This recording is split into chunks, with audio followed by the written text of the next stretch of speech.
ఈ మాత్రం సౌందర్యానికి ఇంత దాసులు అయిపోయావి. ఇంతకన్నా రూపోత్తరమైన సౌందర్యాన్ని చూస్తే ఇంకేమైపోతావో. ఇంతకన్నా సౌందర్యం ఉండదు కాక ఉండదు. అరే ఉందనుకో ఏం చేస్తావు అంటున్నాను. అరే అనుకోవడానికి ఆస్కారమే లేదు అంటున్నా. అరే ఒకవేళ ఉంటే ఏం చేస్తావు అంటున్నాను.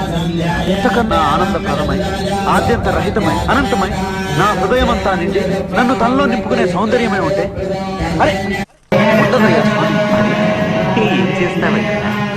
నా సౌందర్యానికే దాసం. అయితే రా చూపిస్తాను. పద చూస్తాను.